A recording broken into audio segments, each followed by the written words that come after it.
Old Yeller, Day 5. The man's name was Burns Sanderson. He was a young man who rode a good horse and was mighty nice and polite about taking his hat off to Mama when he dismounted in front of our cabin. He told Mama who he was. He said he was a newcomer to Salt Licks. He said that he'd come down from San Antonio way with a little bunch of cattle that he was grazing over in Devil's River country. He said he couldn't afford to hire a rider, so he'd brought along a couple of dogs to help him herd his cattle. One of these dogs, the best one, had disappeared. He'd inquired around about it at Salt Licks, and Bud Searcy had told him that we had the dog. "A big yeller dog?" Mama asked, looking sober and worried. "Yes'm," the man said, then added with a grin, "and the worst egg-sucker and camp robber you ever laid eyes on. Steal you blind, that old devil will, but there was never a better cow dog born." Mama turned to me. "Son, call Old Yeller," she said. I stood frozen in my tracks. I was so full of panic that I couldn't move or think. "Go on, son," Mama urged. "I think he and little Arliss must be playing down about the creek somewhere." "But, Mama," I gasped, "we can't do without Old Yeller. He's—" "Travis!" Mama's voice was too sharp. I knew I was whipped. I turned and went toward the creek, so mad at Bud Searcy that I couldn't see straight. Why couldn't he keep his blabbermouth shut? "Come on up to the house," I told little Arliss. I guess the way I said it let him know that something real bad was happening.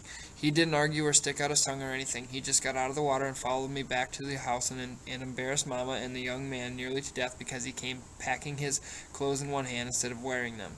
I guess Burns Sanderson had gotten an idea of how much we thought of Old Yeller, or maybe Mama had told some things about the dog while I was gone to the creek. Anyhow, he acted uncomfortable about taking the dog off.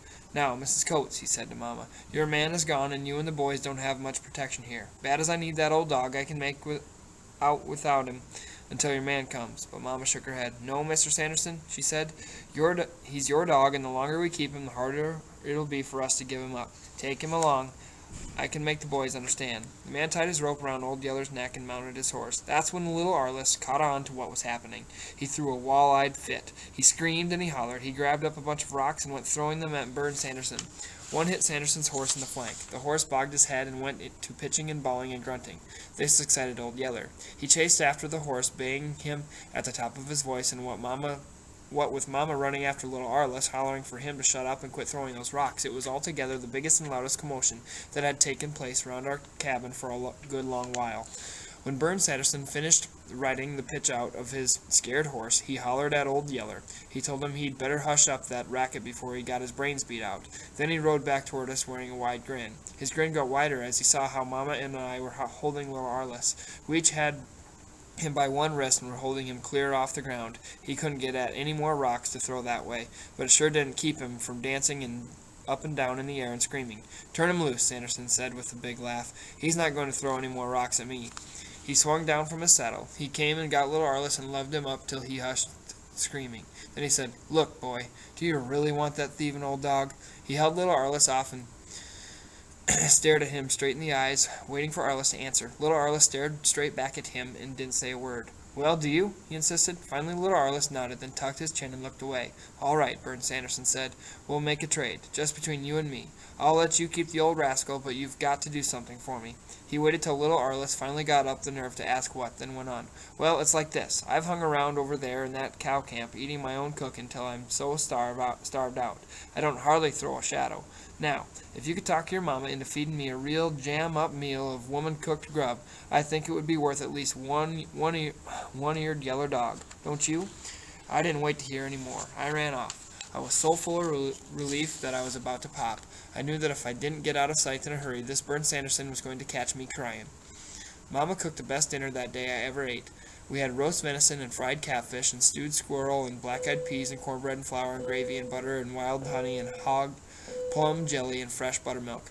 I ate till it seemed like my eyeballs would pop out of my head and still didn't make anything like the showing that Burns Sanderson made. He was a slim man, not nearly as big as Papa, and I never could figure out where he was putting all that grub. But long before he finally sighed and shook his head at the last of the squirrel stew, I was certain of one thing. He sure wouldn't have any trouble throwing a shadow on the ground for the rest of that day. A good black shadow.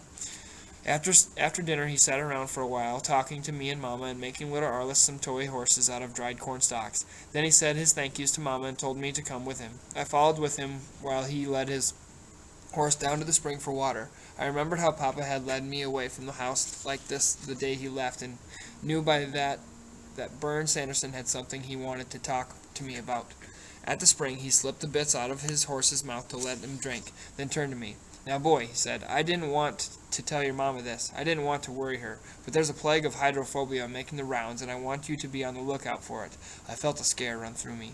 I didn't know much about hydrophobia, but after what Bud Searcy had told about his uncle that had died, chained to a tree, I knew it was something bad. I stared at Burn Sanderson and didn't say anything. And there's no mistake about it, he said. I've done shot 2 wolves, a fox, and 1 skunk that had it.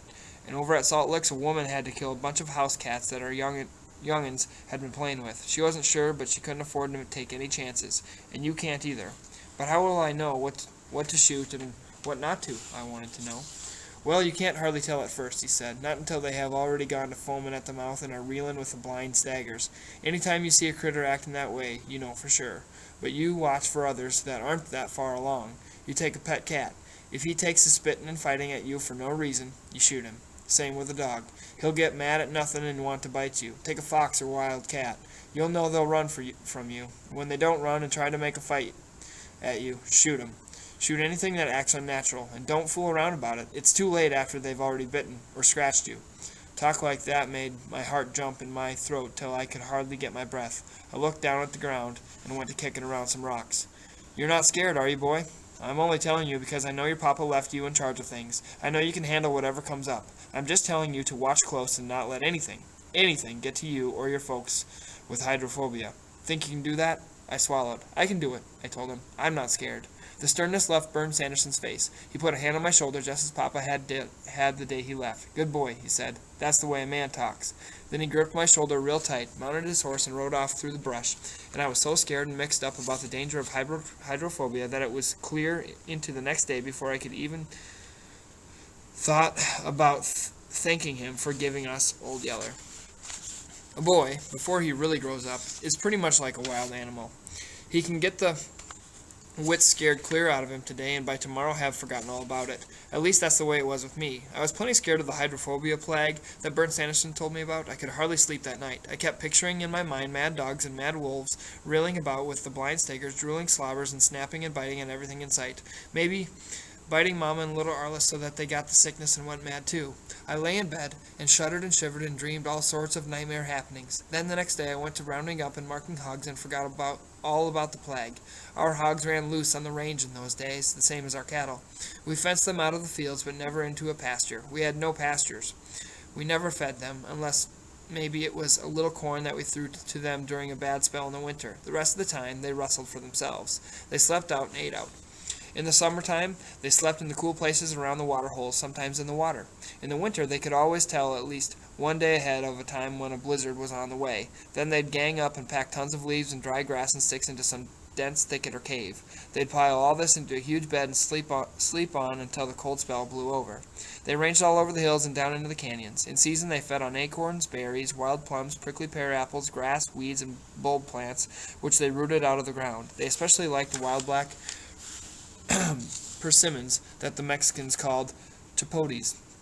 Sometimes, too, they'd eat a newborn calf if the mama cow couldn't keep them horned away, or a baby fawn that the doe had left hidden in the tall grass. Once in a real dry time, Papa and I saw an old sow standing belly deep in a drying up pothole of water, catching and eating perch that were trapped in there and couldn't get away. Most of these meat-eaters were old hogs, however. Starvation during some bad drought or extra cold winter had forced them to eat anything they could get a hold of. Papa said they generally started out by feeding on the carcass of some deer or cow that had died, then going from there to catching and killing live meat. He told a tale about how one old range hog had caught him when he was a baby and his folks got there just barely in time to save him. It was that sort of thing, I guess, that always made Mama so afraid of wild hogs. The least little old biting shote could make her take over. She didn't like it a bit when I started out to catch and mark all the pigs that our sows had raised that year. She knew we had to do it, else we couldn't tell our hogs from those of the neighbors. But she didn't like the idea of my doing it alone. But I'm not working hogs alone, Mama, I pointed out. I've got Old Yeller, and Burn Sanderson said he's a real good hog dog. That doesn't mean a thing, Mama said. All hog dogs are good ones. A good one is the only kind that can work hogs and lives, but the best dog in the world won't keep you from getting cut all to pieces if you ever make a slip. Well, Mama was right. I'd worked with Papa enough to know that any time he messed Mess with a wild hog, you are asking for trouble. Let him alone and he'll generally snort and run from you on sight, the same as a deer. But once you corner him, he's the most dangerous animal that ever lived in Texas. Catching a squealing pig out of the bunch and you've got a battle on your hands. All of them will turn on you at one time, and here they'll come, roaring and popping their teeth, cutting high and fast with gleaming white tushes that they keep whetted to the sharpness of knife points, and there's no bluff to them either. They mean business. They'll kill you if they can get to you, and if you're not fast-footed and don't keep a close watch, they'll get to you. They had to be that way to live in a country where the wolves, bobcats, panther, and bear were always after them, trying for a bait of fresh hog meat, and it was because of this that nearly all hog owners usually left 4 or 5 old barrows, or bar hogs, as we called them, to run with each bunch of sows. The bar hogs weren't any more vicious than the bars, but they'd hang with the sows and help them protect the pigs and shoats, when generally the boars pulled off to range alone. I knew all this about range hogs and plenty more, yet I still wasn't bothered about the job facing me. In fact, I sort of looked forward to it. Working wild hogs was always exciting and generally proved to be a lot of fun. I guess the main reason I felt this way was because Papa and I had figured out a quick and nearly foolproof way of doing it. We could catch most of the pigs we needed to mark and castrate without ever getting in reach of the old hogs. It took a good hog dog to pull off the trick, but the way Bern Sanderson talked about Old Yeller, I was willing to bet that he was that good. He was, too. He caught on right away. We located our first bunch of hogs at a steep spring at the head of a shallow, dry wash that led back towards Birdsong Creek. There were 7 sows, 2 long-tusked old bar hogs, and 14 small shoats. They'd come there to drink and to wallow around in the potholes of soft, cool mud. They caught wind of us, and about the time I saw them, the old hogs threw up their snouts and said, "Woof." Then they all tore off for the hills, running through the rocks and brush almost as swiftly and silently as deer. "Head 'em, Yeller," I hollered. "Go get 'em, boy." But it was a waste of words. Old Yeller was done gone. He streaked down the slant, crossed the draw, and had the tail-end pig caught by the hind leg before the others knew he was after them.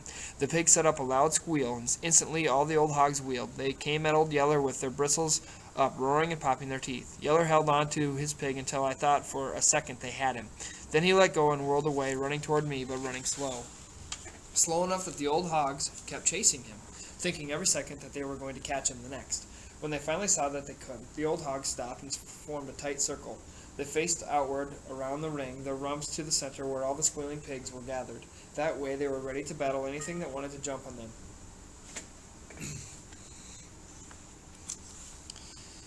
That's the way they were used to fighting bear and panther off from their young, and that's the way they aimed to fight us off. But we were too smart, Old Yeller and I. We knew better than to try to break into that tight ring of threatening tusks. Anyhow, we didn't need to. All we needed was just to move the hogs along to where we wanted them, and Old Yeller already knew how to do this. Back he went, right up into their faces, where he pestered them with yelling bays and false rushes till they couldn't stand it. With an angry roar, one of the barrows broke the ring to charge him. Instantly all the others charged too. They were right on Old Yeller again. They were just about to get him. Just let them get a few inches closer, and one of them would slam a 4-inch tusk into his soft belly. The thing was, Old Yeller never would let them gain the last few inches on him. They cut and slashed at him from behind on both sides, yet he never was quite there. Always he was just a little bit beyond their reach, yet still so close that they couldn't help thinking that the next try was sure to get him. It was a blood-chilling game Old Yeller played with the hogs, but one that you could see he enjoyed by the way he went at it. Give him time, and he'd take that bunch of angry hogs clear down out of the hills and into the pens at home if that's where I wanted them. Never driving them, just leading them along. But that's where Papa and I had the other hog hunters outfigured. We almost never took our hogs to the pens to work them anymore.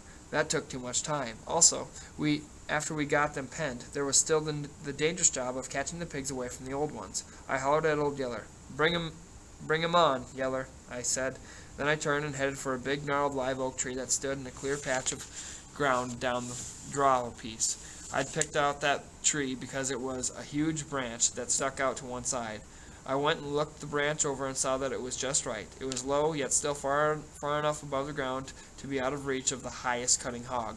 I climbed up the tree and squatted on the branch. I unwound my rope from where I'd packed it coiled around my waist and shook out shook out a loop. Then I hollered for Old Yeller to bring the hogs to me. He did what I told him. He brought the fighting hogs to the tree and rallied them in a ring around it. Then he stood back, holding them there while he cocked his head sideways at me, wanting to know what came next. I soon showed him.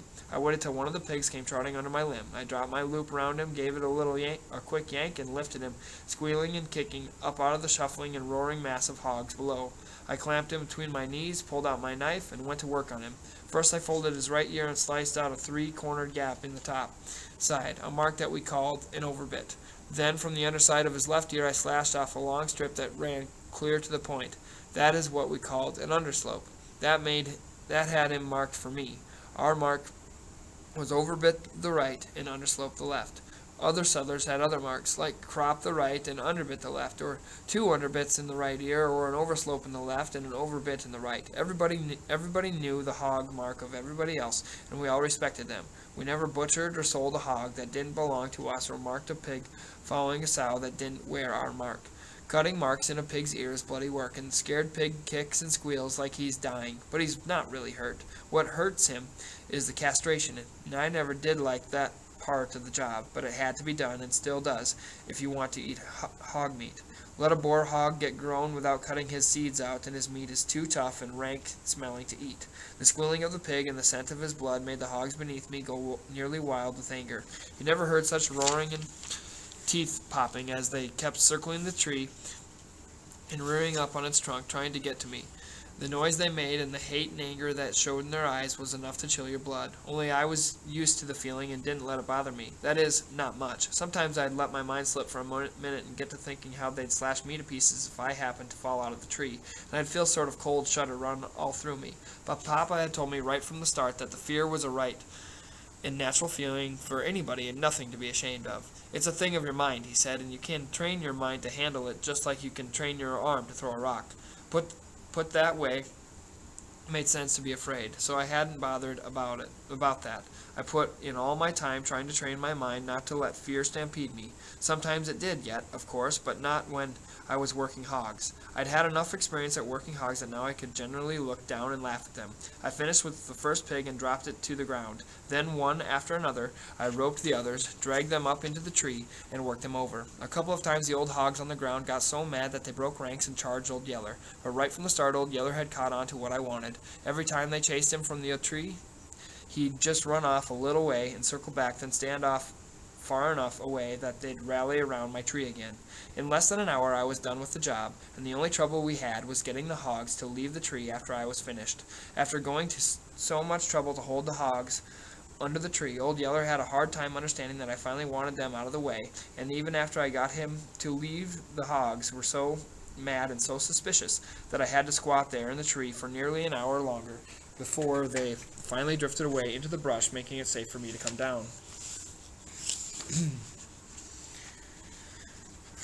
With hogs ranging in the woods like that, it was hard to know for certain when you'd found them all, but I kept a piece of ear from every pig I marked. I carried the pieces home in my pockets and stuck them on a sharp-pointed stick when I kept them hanging in the corn crib. When the count reached 46, I couldn't seem to locate any new bunches of hogs. Mama and I decided that was all the pigs the sows had raised that year, so I had left off hog hunting and started getting ready to gather corn when Bud Searcy paid us another visit. He told me about one bunch of hogs I'd missed. They're clear back in that bat cave country, the yonder side of Salt Branch, he said. Rosal Simpson ran into them a couple of days ago, feeding our pear apples in them prickly pear flats. Said there was 5 pigs following 3 sows wearing your mark, a couple of old bar hogs ranging with them. I'd never been that far the other side of Salt Branch before, but Papa told me about the bat cave. I figured I could find the place, so early the next morning I set out with Old Yeller, glad for the chance to hunt hogs a while longer before starting in on the corn gathering. Also, if I was lucky and found the hogs early, maybe I'd have time to visit the cave and watch the bats come out. Papa had told me that was a real sight, the way the bats come out in the late afternoon, and I was sure anxious to go see it. I always like to go to see the far places and strange sights. Like one place on Salt Branch that I'd found. There was a high, undercut cliff there, and some birds building their nests against the face of it. They were little gray, sharp-winged swallows. They gathered sticky mud out of a hog wallow and carried it up and stuck it to the bare rocks of the cliff, shaping the mud into little bulging nests with a single hole in the center of each one. The young birds hatched out there and stuck their heads out through the holes to get at the worms and bugs the grown birds brought to them. The mud nests were so thick on the face of the cliff that from a distance the wall looked like it was covered with honeycomb. There was another place I liked too. It was a wild, lonesome place down in a deep canyon that was bent in the shape of a horseshoe. Tall trees grew down in the canyon and leaned out over a deep hole of clear water. In the trees nested hundreds of long-shanked herons, blue ones and white ones with black wingtips. The herons built huge ragged nests of sticks and trash and sat around in the trees all day long, fussing and staining the tree branches with their white droppings. And beneath them, down in the clear water, yard-long catfish lay on the sandy bottom waiting to gobble up any young birds that happened to fall out of the nests. The Bat Cave sounded like another of those wild places I'd like to see. I sure hoped I could locate the hogs in time to pay a visit while I was close by.